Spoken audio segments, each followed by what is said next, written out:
Hello student, आपका हमारे YouTube channel एग्जामनाथ में बहुत बहुत स्वागत है। स्टूडेंट, संख्यात्मक तथा मानसिक योग्यता के कुछ महत्वपूर्ण प्रश्न जिसमें हम प्रैक्टिस सेट फर्स्ट का ये पार्ट सेकंड है। पार्ट फर्स्ट में हमने आपको 19 क्वेश्चन की सीरीज दिया था। अगर आपने उस वीडियो को नहीं देखा है तो उसकी लिंक डिस्क्रिप्शन बॉक्स में दे देंगे, आप उस वीडियो को भी अवश्य देखें। ये पार्ट सेकंड है। इस पार्ट सेकंड में भी आपको 19 प्रश्नों की सीरीज मिलेगी जो आपकी परीक्षा उत्तर प्रदेश पुलिस कांस्टेबल की परीक्षा के लिए बहुत ही उपयोगी होगा।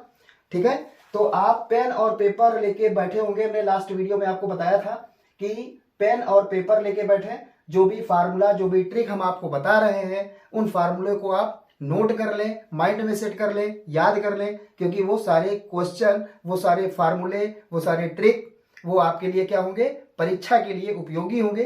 तो स्टार्ट करते हैं देरी ना करते हुए। क्वेश्चन नंबर फर्स्ट क्या है कि सबसे बड़ी 5 अंकों की संख्या और सबसे छोटी 4 अंकों की संख्या के बीच का अंतर ज्ञात कीजिए। क्या है? सबसे बड़ी 5 अंकों की संख्या। तो भाई सबसे बड़ी 5 अंकों की संख्या कौन होती है? जितने अंकों का पूछा जाए, सबसे बड़ा पूछा जाए तो 9 हमें उतनी बार लिख देना है। तो भाई 5 अंकों की पूछी गई तो हमने 9 को 5 टाइम्स लिख दिया। ठीक, सबसे छोटी 4 अंकों की संख्या 4 अंकों की है तो सबसे छोटी के लिए पहला नंबर 1 लिख दें, बाकी जितने बाकी बचे हों उसकी जगह पे क्या रखते हैं, 0 रखते हैं। 4 अंक की चाहिए था, पहला नंबर हमारा 1 होगा। अगर सबसे छोटी पूछा जा रहा है तो पहला नंबर हमारा क्या होगा, 1। बाकी जितने भी डिजिट और बचे, क्योंकि एक तो लिख दिया, एक डिजिट तो यही हो गया, दूसरा डिजिट, तीसरा डिजिट, चौथा डिजिट कितना हो गया, 1000। अब बताइए 99,999 में से 1000 रुपया आप घटा देंगे तो कितना बचेगा? माइनस करने की कोई खास आवश्यकता नहीं है, आप इसको मेंटली कर सकते हैं कि भाई 99,999 रुपए आपके पास हैं, उसमें से आपके 1000 चले गए तो भाई 98,999 बचेगा। 98,999, इसका मतलब इसका बी ऑप्शन क्या है, सही है। तो ध्यान देने वाली बात यह थी, अगर आप नहीं जानते हैं तो ये जान लें कि अगर 5 अंकों की, 6 अंकों की, 7 अंकों सबसे बड़ी संख्या का मामला हो तो हमें 9 जो है 9 उतनी ही बार लिख देना है जितनी बार पूछा जा रहा है।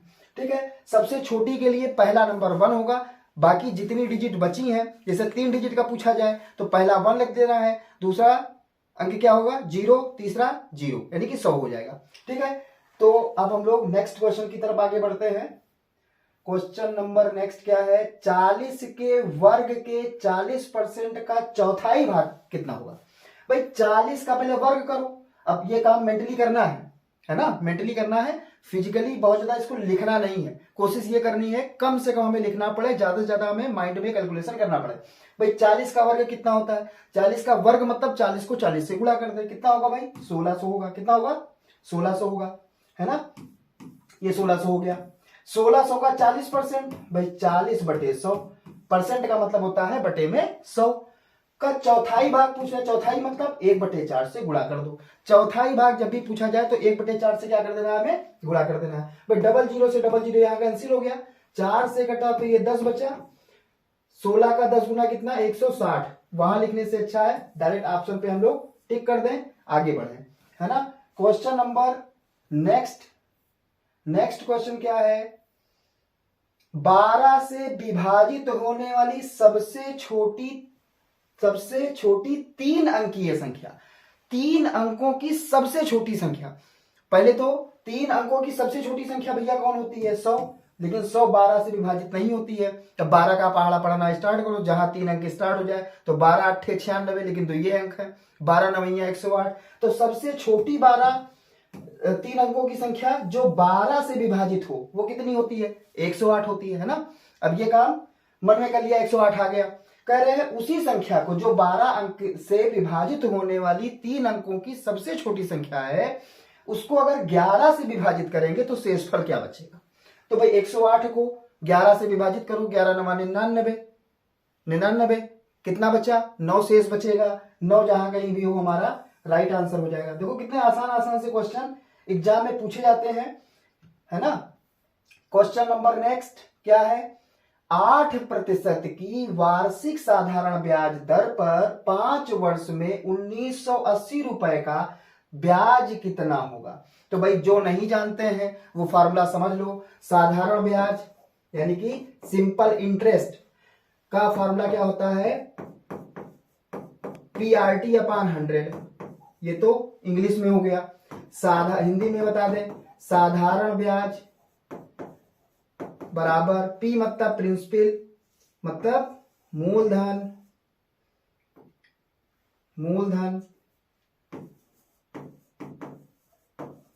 R का मतलब दर, T का मतलब टाइम यानी कि समय बटे में 100। अब इतना लिखने से अच्छा है PRT अपॉन 100। P मतलब प्रिंसिपल यानी कि मूलधन, R का मतलब रेट यानी कि दर, T का मतलब टाइम यानी कि समय। तो साधारण ब्याज बराबर मूलधन गुणे दर गुणे समय बटे 100। ब्याज पूछा जा रहा है, मूलधन कितना है भाई, कितना है 1980 रुपए है, तो 1980। दर कितना है, दर का मतलब जहां पे प्रतिशत लगा हो वो दर है, केवल हमें 8 लिख देना है, प्रतिशत लिखने की यहां पे आवश्यकता नहीं होती है। समय 5 वर्ष का बटे में कितना 100 है ना। तो 0 से 0 काट दो, 5 का डबल 10, 2 के पहाड़े में 4 बार में आएगा, 198 का 4 से मल्टीप्लाई करेंगे। अब कुछ लोग इसको भी कठिन समझ रहे होंगे, भाई 198 को फिलहाल मान लो 200 लिखा है, 200 का 4 गुना हो गया 800, लेकिन 2 कम था, 4 बार 2 कम हुआ यानी 8 कम हो गया। 800 में 8 कम हुआ कितना आया 792, कितना आया 792 है ना, 792। इसका जो ऑप्शन फर्स्ट है वो सही है। और इसमें आपको ये फार्मूला अगर आप इंग्लिश मीडियम से पढ़े हैं, CBSE बोर्ड से पढ़े हैं, SSC बोर्ड से पढ़े हैं, तो आप क्या करें इस फार्मूले को नोट कर लें, क्योंकि ये आपको अच्छे से क्लियर हो जाएगा। अगर आप यूपी बोर्ड से पढ़े हैं तो साधारण ब्याज बराबर मूलधन गुणे दर गुणे समय बटे 100 का फार्मूला याद रखें, है ना। तो ये फार्मूला आपको याद भी करना है और लिख भी लेना है। अभी नेक्स्ट क्वेश्चन की तरफ आगे बढ़ते हैं। लिखा है नीचे दी गई संख्याओं में से कौन सी संख्या पूर्ण वर्ग नहीं है। अब ये तो बहुत टफ क्वेश्चन हो गया, बेहद टफ है। क्यों टफ है, क्योंकि लिखा है कि निम्नलिखित में नीचे दी गई संख्याओं में से कौन सी संख्या पूर्ण वर्ग नहीं है। अब भाई इसके लिए ये लिखा है 20,163, 21,316, लेकिन आपको इतनी मेहनत नहीं करनी है ना। अब हमारी आप बात ध्यान सुनिए, जिस संख्या का इकाई का अंक 2 हो, 3 हो, 7 हो, 8 हो, ध्यान सुनना हमारी बात, जिस संख्या का इकाई का अंक 2, 3, 7 या 8 दिखाई दे जाए वो कभी भी पूर्ण वर्ग नहीं हो सकता है, वो कभी भी पूर्ण वर्ग नहीं होगा। जिस संख्या के इकाई का अंक क्या हो, 2 दिख जाए, 3 दिख जाए, 7 दिख जाए, 8 दिख जाए, वो कन्फर्म है, पूर्ण वर्ग कभी भी नहीं होगा किसी भी संख्या का। लेकिन इसके अलावा अगर किसी भी संख्या में मतलब 0 हो, 1 हो, 2, 3, 7 और 8 को छोड़कर अगर कोई इकाई का अंक दिख जाए तो कोई जरूरी भी नहीं है कि वो पूर्ण वर्ग हो भी करे, है ना। वो कोई कंफर्म नहीं कह सकते उसके बारे में, हो भी सकता है नहीं भी हो सकता है। लेकिन अगर किसी संख्या के इकाई का अंक ये मिल जाए, ये 4, 2, 3, 7, 8 दिख जाए, लेकिन वो कंफर्म है कि किसी भी संख्या का वो पूर्ण वर्ग नहीं होगा। तो भाई यहां पे हमें दिख रहा है कितना 3 दिख रहा है इकाई का अंक, तो ये पूर्ण वर्ग नहीं हो सकता। ये हो भी सकता है नहीं भी हो सकता है, इसके बारे में कंफर्म नहीं कर सकते हैं। ऑप्शन केवल एक ही सही होता है, तो इसको हमें चेक करने की रिक्वायरमेंट नहीं है। हम इसके बारे में कंफर्म जानते हैं कि जिस संख्या के इकाई का अंक 2, 3, 7 या 8 हो वो कभी भी पूर्ण वर्ग नहीं होगा। तो ये ऑप्शन हमको मिल गया, आगे के हमें ऑप्शन से कोई मतलब नहीं है। नेक्स्ट क्वेश्चन की तरफ आगे बढ़ते हैं। नेक्स्ट क्वेश्चन हमारा है कि राहुल ने किसी परीक्षा में 75 अंकों में से 66 अंक प्राप्त किया। 75 नंबर का पेपर था, 66 नंबर वो पाया है। राहुल द्वारा प्राप्त अंकों का प्रतिशत क्या होगा, राहुल ने कितने % नंबर पाए। तो हमने लास्ट वीडियो में, इससे पहले की वीडियो में हमने बताया था कभी भी आपको प्रतिशत निकालना हो तो भाई जितने नंबर हम पाए हैं उसको ऊपर लिख लो, जितने में पाए हैं उसको नीचे लिख लो, गुणे में 100 लगा दो प्रतिशत के लिए। 25 के पहाड़े में ये 3 बार, 25 के पहाड़े में ये 4 बार, 3 के पहाड़े में 22 3 66, 22 चौक 88, 88% इसका आंसर होगा। तो 88 यानी कि ऑप्शन सी जो होगा वो इसका करेक्ट ऑप्शन होगा। है ना। नेक्स्ट क्वेश्चन की तरफ आगे बढ़ते हैं। नेक्स्ट क्वेश्चन क्या है, यदि 84 को 5:9 के अनुपात में विभाजित किया जाता है तो दोनों भागों में से कौन सा भाग बड़ा होगा, मतलब उसकी वैल्यू बताना है। तो भाई 84 कितना लिखा है 84, और इसको हम जो विभाजित कर रहे हैं वो 5 और 9 के रेशियो में कर रहे हैं। लास्ट वीडियो में हमने आपको बताया था कि अनुपात को अगर वैल्यू में अलग अलग करना हो तो क्या करते हैं भाई, पहले इन दोनों को ऐड कर लो। टोटल इसके कितने भाग हुए हैं 14 भाग हुए। 9 और 5 कितना हुआ जब हमें अलग अलग करना हो। नंबर 84 है, इस 84 को 5 हिस्सा एक लोगों को मिला है, 9 हिस्सा एक लोगों को मिला है। टोटल इसके हुए हैं 14 हिस्सा, 5 एक लोग पा गए, 9 एक पा गए। टोटल 14 हिस्सा 84 के बराबर। तो एक हिस्सा कितना 14 6 84, एक हिस्से की वैल्यू कितनी है 6 है। तो 5 हिस्से की वैल्यू 30 और 6 9 54। तो इसमें बड़ा कौन है भाई 54 बड़ा है ना। डायरेक्ट करना था क्योंकि 5 और 9 में सब जानते हैं 9 बड़ा है। एक हिस्से की वैल्यू कितनी है, टोटल 14 हिस्से हुए, 14 हिस्से की वैल्यू 84, तो एक हिस्से की वैल्यू 6 और 9 हिस्से की वैल्यू 54। तो 54 जो होगा वो क्या होगा, इसका राइट आंसर होगा 54, यानी कि जो ऑप्शन ए है वो इसका राइट आंसर है ना। समझ में आ रहा हो, वीडियो अच्छी लग रही हो तो आप इसको लाइक कर दें। अभी क्वेश्चन नंबर 8 क्या लिखा है, 52, 78 और 156 का महत्तम समापवर्तक क्या होगा। ठीक है, क्या निकालना है, महत्तम समापवर्तक। अब देखिए महत्तम समापवर्तक के लिए पहले तो हम इसको आपको समझा दें। देखो क्या करना होता है, इसका अभाज्य गुणनखंड करना होता है। क्या करना होता है, अभाज्य गुणनखंड, अंग्रेजी में क्या बोलते हैं, प्राइम फैक्टराइजेशन। ठीक, तो करिए आप 2 से करेंगे 26 बचेगा, 2 से करिए 13 बचेगा, 13 से ही कटेगा और किसी से कटेगा नहीं, ये हो गया।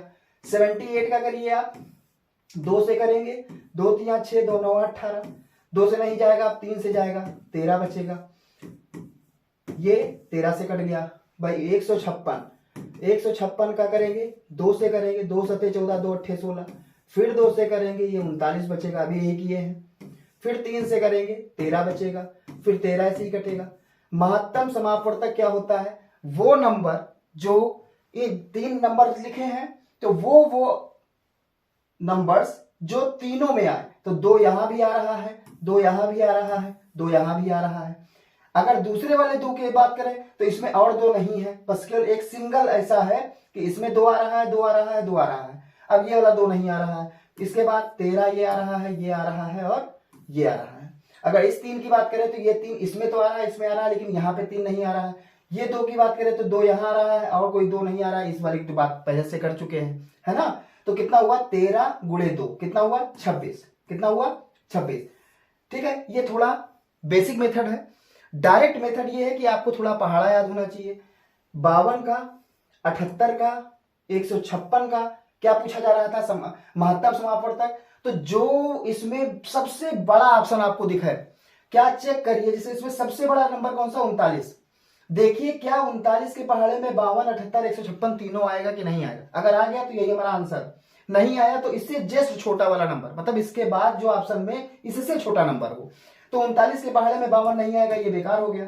26 के पहाड़े में 26 दूनी 52, 26 3 78 और 26 के पहाड़े में 156 आएगा, है ना। तो ये ऑप्शन आपका यहां से सही हो जाता है। इसके लिए आपको थोड़ा अच्छे से टेबल याद होनी चाहिए, पहाड़ा याद होना चाहिए, तभी आप कर पाएंगे, वरना आप यही 78 को ही भाग करने में लग जाएंगे तो बड़ा टाइम आपका वेस्ट होगा। इसलिए आपको अच्छे से टेबल याद होनी चाहिए। 25 तक 25 तक पहाड़ा अगर आप अच्छे से याद किए हैं तब भी परीक्षा के लिए बहुत ही महत्वपूर्ण बन जाएगा वो, है ना। नेक्स्ट क्वेश्चन क्या है, किसी संख्या का 45% अगर 135 है, कोई भी संख्या होगी उस संख्या का 45% किसके बराबर है भाई, 135 के बराबर। किसके बराबर है 135। तो वह संख्या है, कोई भी संख्या कोई भी चीज अपने आप की 100% होती है। 45% की वैल्यू कितनी है 135 के बराबर है। तो 1% की वैल्यू भाई कितनी होगी 135/45। 45 का ये 3 गुना होता है। 1% 3 के बराबर, तो 100% किसके बराबर, 100 से इसको 3 को गुणा कर दो, कितना होगा 300 होगा। तो इसका ऑप्शन कौन सा सही है, ऑप्शन नंबर डी इसका करेक्ट ऑप्शन होगा, है ना। कभी भी इस तरह से कहा जाए कि ये परसेंटेज किसी संख्या का किसी भी चीज का 45% इसके बराबर है, तो वो संख्या क्या है, वो चीज क्या है, उसका क्या है क्रय मूल्य क्या है, तो वो अपने आप का क्या होता है, कोई भी चीज हो, कोई भी संख्या हो, कोई भी आदमी हो, अपने आप का 100% होता है ना। तो 45% की वैल्यू इतनी, 1% और उसके बाद 100% निकाल दिया, है ना। नेक्स्ट क्वेश्चन की तरफ आगे बढ़ते हैं। क्या है नेक्स्ट क्वेश्चन, 14, 31 और एक अन्य संख्या का औसत x है। क्या कह रहे हैं, एक संख्या 14 है, एक संख्या 31 है और एक अन्य संख्या है। अन्य संख्या क्या है भाई, नहीं जानते हैं, फिलहाल इसको हम x माने ले रहे हैं।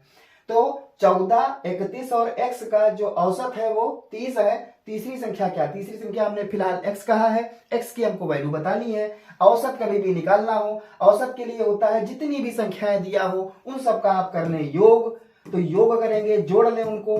तो पहली संख्या 14 कंफर्म दिया है, दूसरी संख्या कितनी है 31, 31 है, तीसरी संख्या हमको ज्ञात करनी है, इसको हमने फिलहाल x कह दिया है। टोटल कितनी संख्याएं लिखी गई हैं 3, तो 3 से भाग कर दें। ऊपर अगर 4 संख्याएं को जोड़ा गया है तो 4 लिख दें, 10 संख्याओं को जोड़ा गया है तो बटे में 10 लिख दें। मतलब पदों का योग बटे पदों की संख्या, मतलब कितने पद हैं, यही होता है औसत, जो भी निकल के आएगा। और वो औसत हमें पहले से ही दिया है, कितना दिया है भाई 30 दिया है ना। यहां से हम लोग इसको कैलकुलेट कर लें, 31 और 15 होता है 45 प्लस x, ये 3 बटे में लिखा है, उधर जाएगा हो जाएगा गुणा, 30 का गुणा 30 का गुणा 3 से होगा तो हो जाएगा 90। अब ये 45 उधर जाएगा, 90 में से 45 जाएगा, कितना बचेगा, 90 में से 45 जाएगा तो 45 बचेगा। तो x की वैल्यू भाई कितनी आ गई 45, है ना। ठीक, तो आपको एक बात याद रखनी है, औसत का फार्मूला भाई क्या होता है, औसत निकालने के लिए फार्मूला पदों का योग बटे पदों की संख्या। लिख लें आप, पदों का योग बटे पदों की संख्या। तो पद 14 था, 31 था और x था, तीसरी संख्या ही फाइंड करनी थी हमको, अन्य संख्या को हमने x नाम दे दिया, तो तीनों का योग किया। पदों की संख्या है कितनी 3, औसत हमको दिया ही था, औसत हमने रख दिया, x की वैल्यू कितनी आ गई भैया 45। ठीक है, नेक्स्ट क्वेश्चन की तरफ आगे बढ़ते हैं। रमेश एक वस्तु 434 रुपए में बेचकर 24% लाभ कमाता है। मतलब रमेश जो है किसी वस्तु को अगर 434 रुपए में बेचेगा तो 24% का उसे फायदा हुआ। तो भाई लाया कितने का होगा, कोई भी चीज जब लाया जाता है उसका क्रय मूल्य कितना होता है 100%। भाई 100% पे लाए, 24% का हमें लाभ मिला, तो यानी कि हमने उसको कितने पे बेचा, 100 की तो लाए थे, 100% की लाए थे और 24% फायदा, तो टोटल कितना हो गया 124%। 124% जो दिया है वो 434 के बराबर है। हमें 100% की वैल्यू बताना है। 100 के लिए पहले हम क्या करेंगे 1% की वैल्यू निकालेंगे, तो 434 बटे में कितना 124, पहले इसको भाग कर लें फिर 100 से गुणा कर देंगे, है ना। तो ये किससे जाएगा, 2 से जाएगा, 2 छक्के 12, 2 दूनी 4, 2 दूनी 4, 2 एक कम 2, 2 सत्ते 14। अब 217 को 62 से डिवाइड करना है तो कर ही डालें, ये कितनी टाइम जाएगा 3 टाइम्स जाएगा, 186 हो जाएगा। एक यहां 3 बचा, पॉइंट लगाओ भाई, 0 बढ़ाओ। 62, 60 का 5 गुना 300 होता है, तो 62 का 2 बढ़ा और 5 बार बढ़ा तो 10 और बढ़ गया, यानी 5 टाइम जाएगा। तो 3.5, 1% की वैल्यू कितनी आ गई भैया 3.5। और 100% के लिए हम किससे करेंगे मल्टीप्लाई, 100 से ही मल्टीप्लाई कर देंगे तो परसेंटेज 100% हो जाएगा। और 100 से मल्टीप्लाई करने का मतलब 350 रुपए, कितना आएगा 350 आएगा। ठीक है, तो इसका 350 ये ऑप्शन इसका क्या हो जाएगा, सही हो जाएगा। ठीक है, नेक्स्ट क्वेश्चन की तरफ आगे बढ़ते हैं।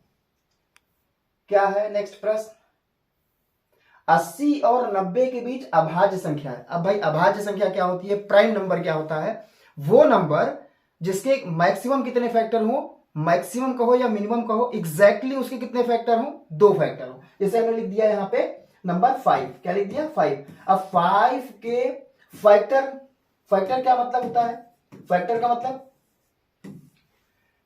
मतलब वो नंबर लिखो जिनके पहाड़े में 5 आ जाए। जैसे 1 के पहाड़े में 5 आएगा, 5 के पहाड़े में 5 आएगा। ठीक है, तो ये इस नंबर के क्या बन गए, फैक्टर बन गए। ठीक है, तो जिस संख्या के केवल और केवल 2 फैक्टर होते हैं उसको बोलते हैं अभाज्य संख्या। ठीक, तो दूसरी लैंग्वेज में कहा जाए कि वो संख्या जो खुद से कटे, अपने आप से कटे, और इसके अलावा या तो 1 से कटे, उसको बोलते हैं क्या, अभाज्य संख्या बोलते हैं। तो भाई इसमें हम नंबर देखें, अब इसको ऑप्शन से ही चेक करना है, 80 से 90 के बीच में ही सारे नंबर लिखे हैं, तो इसमें देखना पड़ेगा भाई 81 तो 9 के पहाड़े में भी आ रहा है। अभाज्य संख्या किसे कहते हैं, वो संख्या जो या तो खुद से कटे, अपने आप से कटे, जितना भी नंबर लिखा है, और या तो 1 से कटे। 81 तो 9 के पहाड़े में आ रहा है, 81 तो कट ही रहा है, 81 कम 81, 1 के पहाड़े में भी 81 आ जाएगा, लेकिन ये 9 के पहाड़े में भी आ रहा है, तो ये ऑप्शन तो वैसे गलत हो गया। 81 यहां भी आ रहा है 81, तो ये भी ऑप्शन हमारा गलत हो गया। 29 3 87 होते हैं, ये जो नंबर है वो 29 के पहाड़े में भी आ रहा है, जबकि प्राइम नंबर क्या होता है, वो नंबर जो अपने आप से कटे या 1 से कटे, उसको प्राइम नंबर, ये 29 के पहाड़े में भी आ रहा है, तो ये वाला भी गलत हो जाएगा। ये तीनों ऑप्शन गलत है, तो हमारा डी ऑप्शन 83 केवल 83 के पहाड़े में आएगा या 1 के पहाड़े में आएगा। ऐसे ही 89 जो लिखा है वो या तो 89 से कटेगा या 1 से कटेगा, है ना, इसके अलावा किसी भी नंबर से नहीं कटेगा। तो ये जो दो नंबर है 80 और 90 के बीच में आ रहे हैं और ये अभाज्य संख्या है, तो इसका ऑप्शन जो डी है वो इसका करेक्ट आंसर है। ठीक है, नेक्स्ट क्वेश्चन की तरफ आगे बढ़ते हैं। किसी धन का 10% प्रति वर्ष चक्रवृद्धि ब्याज की दर से 3 वर्ष का मिश्र धन जो बन रहा है वो 1331 रुपए बन रहा है, तो किस धन का, यहां पे होना चाहिए किस धन का, यहां किसी जो लिखा है ये क्या होना चाहिए, किस धन का, मतलब वो धन हमें बताना है। अब भाई चक्रवृद्धि मिश्रधन की बात कर रहे हैं, चक्रवृद्धि ब्याज की बात कर रहे हैं, तो चक्रवृद्धि मिश्रधन का फार्मूला क्या होता है भाई, चक्रवृद्धि मिश्रधन को हम लोग किससे कहते हैं, ए मतलब अमाउंट, पी मतलब मूलधन, 1 प्लस आर अपान 100 पावर में कितना n, सबका मतलब समझ लो। ए का मतलब होता है चक्रवृद्धि मिश्रधन, पी का मतलब होता है मूलधन, आर का मतलब रेट यानी कि दर, और एन का मतलब होता है समय।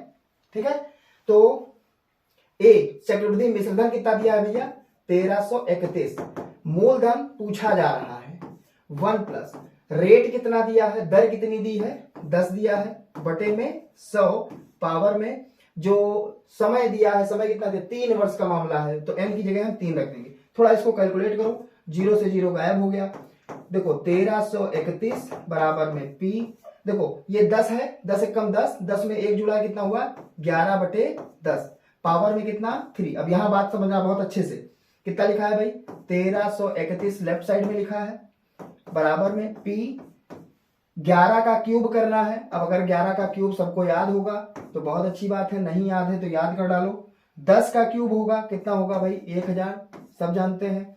इधर 1331 इधर 1331 निपट गए, ये 1000 बटे में है, इधर आया तो 1000 ऊपर आ गया क्योंकि यहां पर तो 1 बचा होगा, यहां क्या बचा p, तो मूलधन जो हमारा आ गया वो कितना था 1000 रुपए, मूलधन कितना था हमारा 1000। तो ये फार्मूला याद रखना है, ये चक्रवृद्धि मिश्रधन का फार्मूला किसका है, चक्रवृद्धि मिश्रधन का फार्मूला है। अगर आपको चक्रवृद्धि ब्याज निकालना हो मान लो, तो जो हमारा ए आएगा उसमें से ए में से मिश्रधन में से मूलधन अगर घटा देते हैं तो क्या हो जाता है भाई, हमारा वो ब्याज हो जाता है, जिसको हम लोग बोलते हैं CI यानी कि कंपाउंड इंटरेस्ट, यानी कि चक्रवृद्धि ब्याज हमारा हो जाएगा जो भी हमारा मिश्रधन होगा। तो ये फार्मूला आप याद रखें, सारे सिंबल को आप समझ ले, ये चक्रवृद्धि मिश्रधन है, ये मूलधन है, ये दर है और ये समय, ये फार्मूला आप नोट कर लें। किसी भी टाइप की अगर आपको क्वेश्चन करने में समस्या आ रही है तो आप कमेंट बॉक्स में कमेंट करें कि इस क्वेश्चन को समस्या आ रही है, इस क्वेश्चन में ऐसा ऐसा है, तो हम आपके कमेंट का पूरा जवाब देंगे। ठीक है, इस बात को आप ध्यान में रखें और इस टाइप के क्वेश्चंस आप जो है सॉल्व करें। किसी भी टाइप की कोई समस्या है तो उसके लिए हम यहाँ बैठे हैं, कोई दिक्कत नहीं है। नेक्स्ट क्वेश्चन की तरफ बढ़ते हैं। क्या लिखा है, राम और को देखते हैं, राम और श्याम मिलकर किसी कार्य को 8 दिन में कर सकते हैं, परंतु राम अकेले उस काम को 14 दिन में कर सकता है, तो अकेले श्याम उस काम को कितने दिन में पूरा करेगा। अब देखिए इस टाइप का जो टाइम एंड वर्क, कार्य और समय का जो क्वेश्चन होता है, इसको आप थोड़ा ध्यान समझें। किसी बच्चे का ये फर्स्ट टाइम ऐसा होगा कि इस टाइप के क्वेश्चंस का उनका सामना हुआ होगा, तो इस टाइप के क्वेश्चन को देखने में लगता है बहुत टफ क्वेश्चन होगा। इस टाइप से अगर कोई भी क्वेश्चन आपके एग्जाम में आए तो इस क्वेश्चन को देखने के बाद आप गलती से भी गलती नहीं करेंगे, है ना। क्या करना है, देखो राम और श्याम दो लोगों की बात हो रही है, जितना शॉर्टकट लिख पाए, राम और श्याम, राम है ये श्याम है, दोनों मिल करके कितने दिन में भाई करते हैं 8 दिन में करते हैं, ठीक। परंतु राम अकेला जब उसी काम को करने लगता है भाई, तब 14 दिन में निपटा देता है काम। ठीक है, श्याम कितने दिन में करेगा? ऐसी कंडीशन में देखो, ये हमने जो इंफॉर्मेशन हमें गिवन थी उसकी हेल्प से हमने ये लिखा कि राम और श्याम जब दोनों लोग काम करते हैं तो 8 दिन में कंप्लीट करते हैं, राम अकेले उस काम को 14 दिन में करता है। तो ऐसी कंडीशन में जब यहां तक हो जाए, इतना आपको करना है बस। अब आपको इसका लेना है एलसीएम। क्या लेना है? एलसीएम, यानी कि लघुत्तम समापवर्त, ये इसका निकालना है। अब लघुत्तम समापवर्त जो भी निकलेगा वो आपका होगा टोटल वर्क। क्या होगा? Total work. जो इस टाइप से पहली बार क्वेश्चन देख रहे हैं उनके लिए हम बहुत बेसिक से समझा रहे हैं कि जो भी ये इंफॉर्मेशन निकल करके आए ये लिखा है आप, फिर जो नंबर है उनका निकालें आप एलसीएम, यानी कि लघुत्तम समापवर्त ये निकालें। अब लघुत्तम समापवर्त निकालने में कुछ लोगों को टाइम लगेगा, नहीं टाइम नहीं लगना है। जो बड़ा नंबर है, बड़ा नंबर कौन सा है? 14 है। 14 8 के टेबल में नहीं आ रहा है, डबल करें आप 28, 8 की टेबल में नहीं आ रहा है, ट्रिपल करें 14 का 42, 42 8 के टेबल में आएगा क्या? नहीं आएगा, इसका 4 टाइम्स करें 56 8 के टेबल में आ जाएगा। मतलब कभी भी आपको एलसीएम निकालना हो तो जो भी नंबर्स लिखे हों उनमें जो सबसे बड़ा नंबर है 1 टाइम करें, मतलब वही नंबर 2 टाइम्स करें, 3 टाइम्स करें, 4 टाइम्स, 5 टाइम्स, 6 टाइम। कब तक? जब तक अन्य जितने भी नंबर लिखे, यहां तो एक नंबर इसके अलावा बचा, उनके टेबल में वो नंबर ना आने लगे, है ना। तो 14 बन जा 14, मतलब 14 एकम 14। तो 8 के टेबल में नहीं आ रहा है, यानी 14 इसका एलसीएम नहीं है। दुगुना करें, 3 गुना करें, 4 गुना करें, 5 गुना, तब तक जब तक जितने भी अन्य नंबर्स इस नंबर को छोड़ के बच्चे हैं उन सबके टेबल में, उस सबके पहाड़े में वो नंबर ना आने लगे। ये होता है एलसीएम निकालने की शार्ट ट्रिक। अब देखो, ये हमारा टोटल वर्क है भाई। जब 2 लोग आते हैं 8 दिन में करते हैं तो 56 काम करने में, टोटल काम कितने हैं? 56। 8 दिन में 56 काम करते हैं तो एक दिन में कितना काम करते होंगे भाई? 7 काम करते होंगे, इधर लिख लें। 14 दिन में राम 56 काम करता है तो एक दिन में कितना काम करता है? 4 काम करता है। अब एक बात बताओ, जब राम और श्याम एक दिन में आते हैं तो 7 काम निपटाते हैं, राम अकेले 4 काम करता है, तो इसका मतलब श्याम कितना काम करता होगा? एक दिन में कितना काम करता होगा भाई? 3 काम करता होगा। कंफर्म है भाई? 4 काम ये निपटा दिए, 3 काम ये निपटा दिए, टोटल 7 काम हो गए, है ना। ये तो बेसिक सी बात है। अब एक दिन में श्याम कितना काम करता है? 3 काम। भाई हम ही है श्याम, हम एक दिन में 3 काम करते हैं, 56 काम करने हैं हमको, कितना समय लगेगा? 56 को डिवाइड कर दो किससे? 3 से। 3 के पाले में 3 एकम 3, 2 बचा 26, 3 उठे 24, 2 बचा, क्योंकि ये फ्रैक्शन मिक्स फ्रैक्शन में आ रहा है, मिश्रित भिन्न के रूप में आ रहा है। 2 शेष बचेगा, ऊपर लिख लें, किससे भाग कर रहे थे उतना लिख लें, किससे? उसको लिखना है हमें अपान में, बटे में लिखना है, ठीक। तो 18 सही 2/3 दिन में काम करेगा। तो ये जो पहली बार बच्चा देख रहा है, इस टाइप से आप क्वेश्चन और ढूंढिए, उसको लगाइए। इस ट्रिक से आप लगाएंगे, बहुत इजीली आपका लग जाएगा। 2 से 3 क्वेश्चन की इस तरह से आप प्रैक्टिस करेंगे। वीडियो पे अगर आप बने रहेंगे तो अन्य प्रैक्टिस सेट में भी इस टाइप के क्वेश्चन हम और लेके आएंगे। आपने अगर केवल कुछ नहीं किया है, केवल हमारे प्रैक्टिस सेट के क्वेश्चंस को आप देखते जाइए, देखेंगे और जो शॉर्ट ट्रिक हम आपको बता रहे हैं उसको आप अप्लाई करिए, उसको लिखिए, उसको याद करिए, जो फार्मूले हैं, जो ट्रिक है, इससे आपको बहुत ज्यादा हेल्प मिलने वाली है, ठीक है। तो ये क्वेश्चन, इसका आंसर कौन सा सही है? 18 सही 2/3, यानी कि ऑप्शन इसका सी वाला जो है क्या है? सही है ना। नेक्स्ट क्वेश्चन की तरफ आगे बढ़ते हैं, ठीक। क्वेश्चन नंबर नेक्स्ट है 45 किलोमीटर घंटा की रफ्तार मीटर बटे सेकंड में कितनी होगी। मतलब इसमें कुछ नहीं करना है, इस क्वेश्चन में करने कुछ नहीं है। इस क्वेश्चन में यह है कि 45 किलोमीटर प्रति घंटा जो लिखा है ना, इसको हमें क्या करना है? किसमें कन्वर्ट करना है? हमें करना है कन्वर्ट मीटर बटे सेकंड में। कभी भी किलोमीटर प्रति घंटा में अगर है और मीटर बटे सेकंड में कन्वर्ट करना है तो 5/18 से क्या कर दें? 5/18 से इसको भाग कर दें, तो ये मीटर बटे सेकंड में हो जाएगा। किसमें हो जाएगा? मीटर बटे सेकंड में। किलोमीटर प्रति घंटा से मीटर बटे सेकंड में कन्वर्ट करना है तो किससे गुणा किया जाता है? 5/18 से। और मीटर बटे सेकंड से किलोमीटर प्रति घंटा में अगर प्रति घंटा में बदलना है तो 18/5 से भाग किया जाता है, वो गुणा किया जाता है ना। तो इस बात का आपको ध्यान रखना है, कभी भी कन्वर्ट करना हो किलोमीटर प्रति घंटा को किसमें? मीटर बटे सेकंड में, तो क्या करना है? 5/18 से गुणा करना है, ठीक है, इस बात का आपको ध्यान रखना, ये बात आप लिख लें, ये बहुत ही हेल्पफुल होगा आपके लिए। किलोमीटर प्रति घंटा को मीटर बटे सेकंड में अगर आप कन्वर्ट कर रहे हैं तो कैसे होगा, 5/18 कितना आ जाएगा भाई, 18 के पहाड़े में पहले इसको कर लो, तो 18 के पहाड़े में कितना जाएगा, 18 दो बार जाएगा, 36, ठीक है, पॉइंट लगाओ, 90 हुआ, 18 पंचे 90, 2.5 और 5 का जब मल्टीप्लाई करेंगे तो 25 पंचे 125 होता है, एक डिजिट के बाद लगा दें डेसिमल, तो यानी कि 12.5 मीटर प्रति सेकेंड, यानी कि इसका जो फर्स्ट ऑप्शन है वो सही है ना। तो इस बात का आपको ध्यान रखना है कि किलोमीटर प्रति घंटा में अगर आपका दिया है, मीटर बटे सेकंड में कन्वर्ट करना है, तो क्या करना है भाई, 5/18 से गुणा करना है। ठीक, नेक्स्ट क्वेश्चन की तरफ आगे बढ़ते हैं। क्या है नेक्स्ट क्वेश्चन, नेक्स्ट क्वेश्चन है 800 के 75% के 120% का 40% ज्ञात कीजिए, है ना। तो 800 जो है नंबर है, का मतलब होता है गुणा, 75% प्रतिशत का मतलब होता है बटे में 100 का, 120% का मतलब बटे में 100 का, 40 बटे में कितना 100, काटो पीटो, तो एक काम करो, ये 2 जीरो ऊपर के 2 जीरो गया, 75 25 के पहाड़े में 3 बार, 25 के पहाड़े में ये 4 बार, 4 के पहाड़े में ये 3 बार, और क्या बचा, ठीक है, ऊपर मल्टीप्लाई कर लो, 100 से भाग करना बड़ा आसान है, ये डबल जीरो, इस डबल जीरो को निपटा दो, क्या बचा भाई, ये बचा 8 8 तरीक 24, 24 हुआ, 3 चौको 12, 12 चौको 48, कैरी हुआ 4, और 12 दूनी 24 4 28, यानी कि कितना आ जाएगा 288। इसका ऑप्शन कौन सा सही है, बी ऑप्शन सही है। तो देखिए जितना भी इस तरह से लिखा है, का मतलब क्या होता है, गुणा होता है, का मतलब गुणा, का मतलब गुणा, बस केवल, और प्रतिशत हटाओ बटे में 100 लाओ, प्रतिशत हटाओ बटे में 100 लाओ, ठीक, यही काम आपको करना है।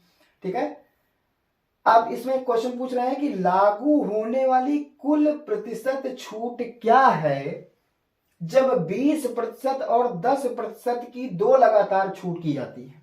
मतलब कोई सामान हम खरीदने गए तो पहले उसने क्या किया, जो शॉपकीपर है, दुकानदार है, उन्होंने कहा कि 20% की आपको छूट दी जा रही है। 20% हम जब छूट पा गए, उसके बाद भी हमने कुछ अपना बताया, तो उसने कहा कि 10% हम और छूट दे रहे हैं, मतलब 20% छूट देने के बाद 10% हम और छूट दे रहे हैं। तो ऐसी कंडीशन में टोटल हमारी छूट क्या हो जाएगी। तो एक बात ध्यान रखना है, जब दो लगातार हमें छूट मिले, या एक बार हो कि 20% छूट देने के बाद 5% या 10% या 20% कुछ बढ़ाया जाए, ऐसी कंडीशन में एक फार्मूला याद रखो, a + b + ab/100। क्या रखना है, a + b + ab/100। बात समझ गए। कब होगा ये फार्मूला कब अप्लीकेबल होगा, जब जैसे मान लीजिए हम कोई दुकान पे कोई किताब खरीदने गए, और पहले उन्होंने क्या कहा कि 10% आपको इस बुक पे क्या मिल रहा है, छूट मिल रहा है। 10% छूट मिलने के बाद उन्होंने कहा भाई जीएसटी भी इस पे लगेगा, हमें जीएसटी अलग से हमें देना पड़ेगा। वो कितना देना पड़ेगा, 10% देना पड़ेगा। छूट देने के बाद 10% हमें और देना है। तो ऐसी कंडीशन में वो वस्तु उतने की नहीं रह जाती है, वो क्या हो जाती है, 1 आध रुपए कम हो जाएगी, है ना। जितने रुपए के हिसाब से अपना उस बुक का प्राइस होगा, मूल्य होगा, उसी हिसाब से वो क्या हो जाएगी। तो कैसे पता चले भाई कि कितना हमें टोटल मिला, तो क्या लिखा है, लागू होने वाली कुल प्रतिशत छूट क्या है, कि पहली बार 20% लगाया, जब 20% कम हो गया फिर उस पर 10% छूट कर दिया। तो ऐसी कंडीशन में ये फार्मूला याद रखना है। छूट दिया है तो क्या करते हैं हम, पहले कितना दिया है, 20% छूट दिया है, माइनस किया है, तो a की वैल्यू -20 और b की वैल्यू फिर दोबारा कितना, फिर 10% छूट है, बढ़ाया गया होता तो प्लस में होता, छूट यानी कि माइनस किया गया है, इसलिए माइनस में लिख रहे हैं 10%। a की वैल्यू -20 रखते चले जाओ आंसर में। अब जब इन दोनों a और b का मल्टीप्लाई होगा तो a भी माइनस में, b भी माइनस में, तो माइनस माइनस मिलकर क्या हो जाएगा, प्लस 20 × 10 और बटे में कितना 100। जो कुछ भी आएगा ये प्रतिशत में ही आएगा, है ना।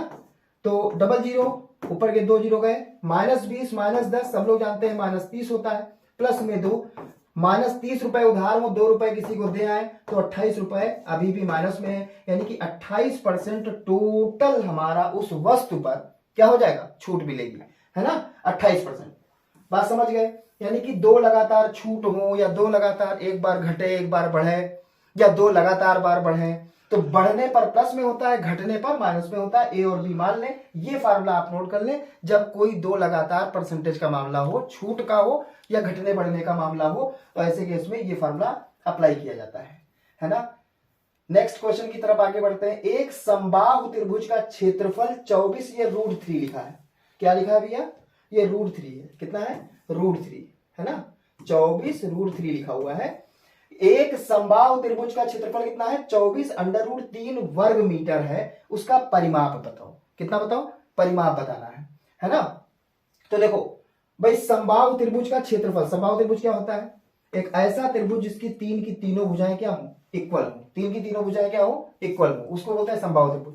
अब इसका समबाहु त्रिभुज के क्षेत्रफल का जो फार्मूला होता है, समबाहु त्रिभुज का, ये समबाहु त्रिभुज का क्षेत्रफल, समबाहु पूरा लिख दें, समबाहु त्रिभुज, क्योंकि ये फार्मूला आपको नोट भी करना है ना, का क्षेत्रफल क्या होता है? Formula √3/4a²। क्या होता है फार्मूला?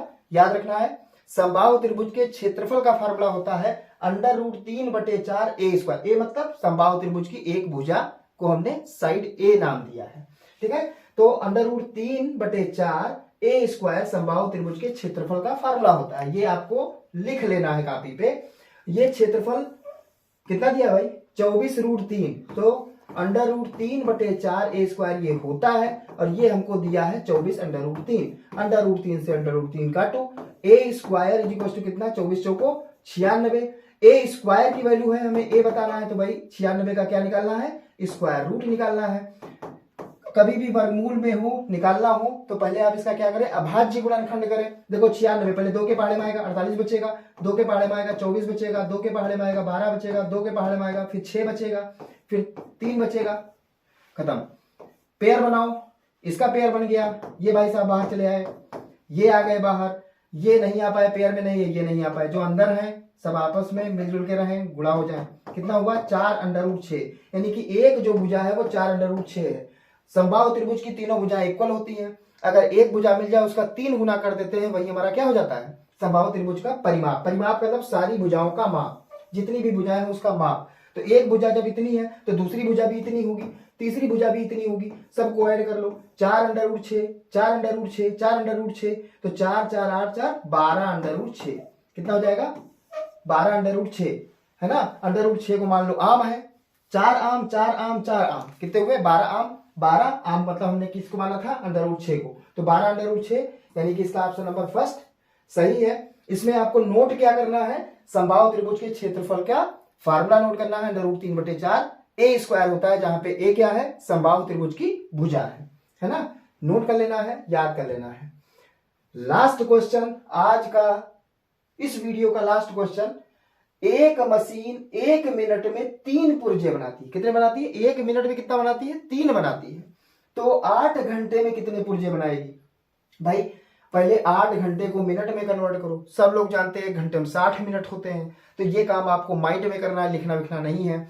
अब बताइए 60 मिनट मतलब 1 घंटा, 8 घंटे में कितने मिनट होंगे? तो 60 को 8 से गुणा कर दो, तो 8 छक 48, यानी कि 400 कितना? 80। 480 मिनट में कितना बनाएगी? भाई 1 मिनट में बनाती है कितना? 3 पुर्जा बनाती है, तो 480 मिनट में कितना बनाएगी? 3 से गुणा कर दो, है ना। कितना आ जाएगा? 0 24, 2 बचा, 4 3 12 2 14, कितना बन गया? 1440। यानी कि 8 घंटे में कितने पुर्जे बनाएगी वो? 1440 पुर्जे बनाएगी। तो कैसी लगी हमारी वीडियो? कमेंट बॉक्स में कमेंट जरूर करें। वीडियो हमारी अगर अच्छी लगी हो तो आप इसे लाइक करें, दोस्तों को ज्यादा से ज्यादा शेयर करें। पहली बार अगर हमें आप देख रहे हैं तो हमारे चैनल को आप सब्सक्राइब कर लें, आपको रेगुलर वीडियो आपको मिलेगी।